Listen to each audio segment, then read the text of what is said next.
आज हम रैंक कर रहे हैं top 15 strongest characters Egghead arc में। और इस टाइप के टॉपिक की वीडियो इसलिए पॉसिबल है क्योंकि इस आर्क में है ही इतने सारे पावरफुल कैरेक्टर्स। और मैं पहले ही बता दूं, यहाँ हम उन्हीं कैरेक्टर्स को रैंक करेंगे जो एगहेड आइलैंड पे हैं, क्योंकि वरना तो यहाँ शैंक्स, गार्प, व्हाइटबियर्ड से ही भर जाएगी ये लिस्ट और ये वीडियो का टॉपिक चेंज करके टॉप 50 पे जाना होगा। तो इसलिए क्यों ना हम सिर्फ एगहेड आइलैंड पे रहे, वो बेटर रहेगा ऑफ कोर्स मेरे लिए। नंबर 15 पे है वो जिसका पेट है सांजी। ओ भाई, ये बंदा कितना डाउन बैड है। यह एक्स मेंबर रॉक्स पायरेट्स की मिक्स बकिंगम स्टूशी की क्लोन जो मेंबर है CP0 की। अब ये क्लोन भले ही हो, लेकिन इस पटाखे ने अकेले ही अपने साइबोर्ग दिमाग चला के डिफीट कर दिया था यहाँ काकू और रॉब लूची को। और ये काम क्लोन स्टशी इसलिए कर पाई क्योंकि उसके पास है एक सी प्रिज्म स्टोन वाली लिपस्टिक और उसकी zone power vampire devil fruit bite से। बाप रे बाप, स्टसी की लव बाइट तो तुम्हारी जान भी ले सकती है, लेकिन सांजी वो तो इसके लिए भी तैयार है, जान देने के लिए तैयार है वो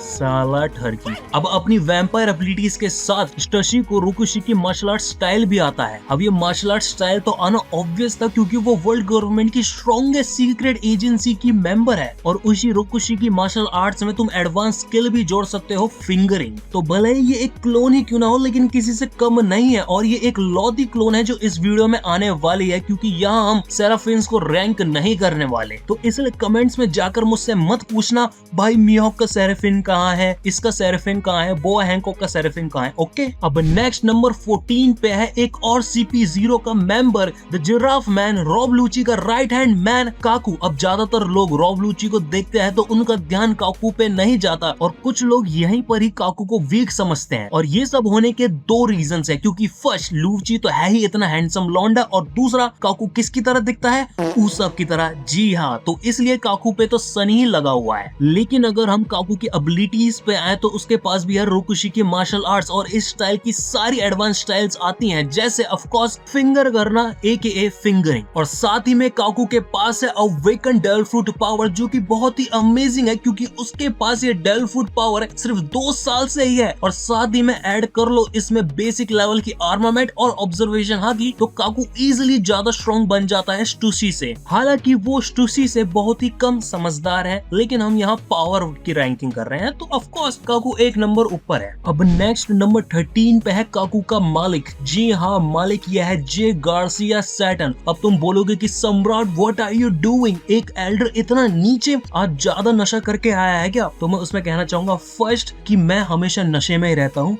हैप्पीनेस का नशा। और दूसरा पॉइंट, यहाँ मैं सैटर्न को इतना नीचे इसलिए रैंक कर रहा हूँ क्योंकि हम यहाँ सिर्फ उसकी खुद की पावर्स इंक्लूड कर रहे हैं। और जी हाँ, ये शेंड गार्सिया सैटर्न इतना बड़ा गु है कि अगर इसको सिर्फ इसकी पावर के साथ रैंक करे तो ये सिर्फ काकू को डिफीट कर रहा है एगहेड में, क्योंकि ईमू की पावर्स जब सब एल्डर्स को मिलती है तो उसमें इंक्लूड है गॉड लेवल की रीजनरेशन, एक नंबर के एंशिएंट जोएन डेल फ्रूट की पावर्स, और सबसे इंपॉर्टेंट रीजनरेशन के बाद इनको ईमू से पावर वर्क भी मिलता है। तो इसलिए सैटर्न इतना नीचे रैंक कर रहा है क्योंकि बेसिकली इसके पास है अमेजिंग हाकी, जिसमें बेसिक लेवल की कॉन्करर्स हाकी भी आती है, और इसी में एलीट लेवल की पावर और स्पीड ऐड कर लो। और सही है कि इस गू को ईमू ने साफ कर दिया है, और इसी वजह से मेरे दिल में एक छोटी सी जगह ईमू के लिए बन गई है। लव यू ईमू सामा। अब नेक्स्ट है नंबर 12 पे, जो शायद नेक्स्ट मेंबर हो सकती है स्ट्रॉ हैट्स की। यह है ज्वेलरी बानी, और ये आया है क्या माल। ओए ये 12 साल की है क्या? ओरा साले जेल भेजना चाहता है क्या सब वन पीस फैंस को? बाप रे बाप, कलयुग है भाई, कलयुग। बच के रहना पड़ेगा। तो अब यहाँ बाउनी की पावर्स में आए तो उसके पास है बेसिक लेवल की आर्मामेंट और ऑब्जर्वेशन हाकी। और यहाँ हम अगर बानी की मेन पावर्स में आए तो वो है उसकी डेल फ्रूट पावर, जो उसे पॉसिबल पास्ट और फ्यूचर को कंट्रोल करवा सकती है। उसकी वजह से वो लोगों को किसी भी एज में डाल सकती है, और यहाँ तक कि वो नीका तक बन सकती है, क्योंकि किसी भी पॉसिबल फ्यूचर में वो नीका है, जिसकी वजह से बहुत ही पावरफुल डेल फ्रूट पावर है बॉनी के पास। लेकिन अगर मैं इससे ज्यादा बताने लग गया तो मैं खुद ही कंफ्यूज हो जाऊंगा कि इसकी पावर्स क्या है। लेकिन यहाँ पे बस एक नेगेटिव है कि वो अपनी डेल फ्रूट पावर पूरी तरह से अभी तक नहीं समझ पाई है, क्योंकि वो बच्ची जो है 12 साल की तो है, भूलना मत भाई लोग, 12 साल की। तो इसीलिए वो नंबर 12 पे है। अगर वो इस फ्रूट को अच्छे से सीख जाती तो वो इजिली टॉप 5 पे आ सकती थी यहाँ पे। अब नेक्स्ट नंबर 11 पे है इस वीडियो का पहला स्ट्रॉ हैट मेंबर। ये है मछली जल की रानी, यह राणा। ये है फर्स्ट सन ऑफ द सी, जिनबे, जिसको मैं कहना चाहूंगा कि वो जितना पावरफुल है उसके हिसाब से उसने कुछ ज्यादा खास किया नहीं एगहेड आइलैंड में, सिवाय जोरो को वापस लाने के लिए, जो कि काफी अमेजिंग फीट है क्योंकि जोरो तो सीधी रोड पे भी गायब हो जाए लेकिन जजमेंट को दूर रखते हैं और जिनबे की पावर्स पे आते हैं। जिनबे के पास है बेसिक लेवल की आर्मामेंट और ऑब्जर्वेशन हाकी, लेकिन ये हाकी काफी पावरफुल हो जाती है जब वो इस हाकी को ऐड करता है अपने फिशमैन कराटे के साथ, फिर ये काफी डेंजरस कॉम्बो बन जाता है। और याद रखो कि एक फिशमैन 10 टाइम्स ज्यादा पावरफुल होता है एक इंसान से वन पीस में, और यहाँ तो जिनबे एक फिशमैन से 10 टाइम्स नहीं 100 टाइम्स स्ट्रॉन्ग लगता है। तो जिनबे यहाँ इजिली नंबर 11 पे आ रहा है। अब देखो भाई, जिनबे के साथ फेयर नहीं हो रहा है क्योंकि उसे हम पानी के अंदर रैंक नहीं कर रहे, वैसे ही तुम इस चैनल के साथ फेयर नहीं कर रहे हो क्योंकि तुमने अभी तक ये वीडियो इतनी देर तक देख लिया है, वो भी बिना सब्सक्राइब करे। तो अगर तुम मेरे लिए सब्सक्राइब नहीं करना चाहते तो जिनबे के लिए कर दो, और अगर तुम सब्सक्राइबर ऑलरेडी हो तो उसके लिए मैं कहना चाहूंगा thank you guys and girls. अब हम आ गए हैं टॉप 10 पे और यहाँ से सही में पावरफुल कैरेक्टर स्टार्ट होने वाले हैं क्योंकि नंबर 10 पे एक नहीं दो कैरेक्टर्स है, क्योंकि ये है जायंट पायरेट्स के कैप्टन डोरी और ब्रोगी। अब यहाँ ये दोनों इक्वली पावर है, इसलिए ये दोनों सांड एक नंबर पे हैं। अब अगर इनकी पावर्स पे आए तो इनके पास नॉर्मल आर्मामेंट और ऑब्जर्वेशन हाकी के साथ इनके पास एडवांस लेवल की आर्मामेंट हाकी भी है, और इनकी हाकी इतनी पावरफुल है कि ये एक एल्डर का सर उड़ा सकते हैं। और ये ऑब्वियस सी बात है कि ये इतने पावरफुल है तभी तो ये जायंट पायरेट्स के कैप्टन है, और ये वाले जायंट पायरेट की ना ये नकली कॉपी ओरिजिनल वाले के लिए, तो ये इजिली अकेले टॉप 10 स्ट्रॉन्गेस्ट कैरेक्टर्स में आते हैं। अब नेक्स्ट नंबर 9 पे है CP0 का स्ट्रॉन्गेस्ट मेंबर, ये है रॉब लूची, लेकिन इसका नाम होना चाहिए रॉब गुची क्योंकि ये स्टाइल तो देखो लूची और उसका पिजन का, ओ माय गॉड। लूची यार तू क्यों है वर्ल्ड गवर्नमेंट के साथ, मेरी तरफ आ जा, मेरी तरफ मतलब स्ट्रॉ हेड्स की तरफ। लेकिन अगर हम गुची की पावर्स पे आए तो वो इसका स्टाइल जितनी ही खतरनाक है क्योंकि उसके पास एक काफी पावरफुल आर्मामेंट और ऑब्जर्वेशन हाकी है, और इसमें ऐड कर लो रोकुशी की फाइट स्टाइल के साथ तो लूची की पावर बहुत ही एडवांस लेवल पे पहुंच जाती है। स्पेशली ये फिंगरिंग वाली टेक्निक, ओ लूची हर किसी को फिंगरिंग करता रहता है। लेकिन लूची की मेन पावर जो उसने एग हेड में रिवील करी है वो है उसकी लेपर्ड लेपर्ड फ्रूट की अवेकन पावर, जिसमें उसकी स्पीड पावर और रिफ्लेक्सेस बहुत ज्यादा शार्प हो जाते हैं, मतलब बंदा काट ही देता है जैसे इस मोटे को काटा है। इम्प्रेसिव। और ये इतना पावरफुल हो जाता है कि ये एक यांको के फर्स्ट मेड को 6 मंथ तक अटका के रख सकता है अलेजिडली। अब नंबर 8 पे है एक और ईमू की भीख पे पलने वाला, यह shepherd Jupiter. You know what, ये डिजर्व ही नहीं करते मेरी स्पेशल रैंकिंग की मैं इनको इंडिविजुअली रैंक करूं। तो नंबर 8 पे है शेपर्ड जुपिटर, नंबर 7 पे है मार्कस मार्स, और नंबर 6 पे है ईथन बोरॉन वीनस जूरो। अब ये बाकी के एल्डर सैटर्न से इतने ऊपर इसलिए हैं क्योंकि इनकी हाकी एलीट लेवल की है, और नंबर 6 पे ईथन बोरॉन वीनस जूरो इसलिए है क्योंकि इसके डेल्फुट डिजाइन काफी कूल है। लेकिन साला ये पॉइंट भी तो ईमू पे जाएगा क्योंकि पावर तो उसी की है, इसी वजह से ये एल्डर्स मुझे बिल्कुल भी पसंद नहीं है, एक नंबर के लूजर्स हैं साले। इससे पहले मेरा मूड ज्यादा खराब हो क्यों ना नेक्स्ट नंबर पे चले। तो टॉप 5 पे हम आ गए हैं, और जो टॉप 5 पे आने वाले हैं वो नहीं आते अगर मैं इन एल्डर्स को इनकी औकात नहीं दिखाता। लेकिन इसी वजह से नंबर 5 पे है मेरा एनिमे वर्जन, ये है future wing of the pirate. ये वाली फोटो नहीं रे, ये वाली, हाँ ये है विंस्मोक सांजी। अभी सांजी बहुत नीचे हो सकता था लेकिन उसे वानो में इतनी बढ़िया पावर्स मिली है कि वो इतना ऊपर आ गया है, और जोरो फैंस को शायद यही आजकल पसंद नहीं आ रहा है कि वो ऑलमोस्ट इक्वल है पावर में। क्योंकि अगर सांजी की पावर्स पे आए तो उसके पास है बेसिक लेवल की आर्मामेंट हाकी और सुपर एलीट लेवल की ऑब्जर्वेशन हाकी, मतलब इसकी ऑब्जर्वेशन हाकी इतनी खतरनाक है ये काटाकुरी को चैलेंज कर रहा है, इतनी एलीट। और सांजी के पास भले ही कोई डेल्फुट पावर ना हो लेकिन उसके पास कुछ उससे भी बेटर है, और वो है एक्सोस्केलेटन की पावर, जिससे वो अपनी ब्रोकन बोन्स को भी रिपेयर कर सकता है। क्योंकि जब क्वीन ने उसका भरता बना दिया था वो कुछ ही देर में ठीक हो गया था, और उसकी नॉर्मल ड्यूरेबिलिटी भी काफी पावरफुल है क्योंकि सेराफिन इस पे अटैक कर रहे हैं तो इसका बाल भी नहीं बाका हो रहा। और अगर पावर पे आए तो सांजी ने वहां भी बहुत बड़ी छलांग मारी है जिसकी वजह से वो हीट हैंडल कर सकता है, जहाँ पे उसने अनलॉक कर लिया है इफ्रिट जाम्बे। लेकिन इन सब में सांजी की स्पीड भी ऐड कर लो, जो कि वो इतना फास्ट है कि वो किजारू की लेजर को डिस्ट्रॉय कर रहा है, रोक नहीं रहा, डिस्ट्रॉय कर रहा है। तो सांजी बहुत ही ज्यादा पावरफुल हो गया है अगर इन सब एबिलिटीज को हम ऐड कर ले तो। और मेरे हिसाब से अभी एग हेड में सांजी ज्यादा पावरफुल है जोरो से, और मेन रीजन क्या है कि मैं ये सोचता हूँ अभी बताता हूँ। लेकिन जो ये पावर डिफरेंस है वो सिर्फ 19-20 का ही है, और ऐसे 19-20 का तो बिल्कुल नहीं है। अरे गॉड, 19-20 का ही तो फर्क है बस।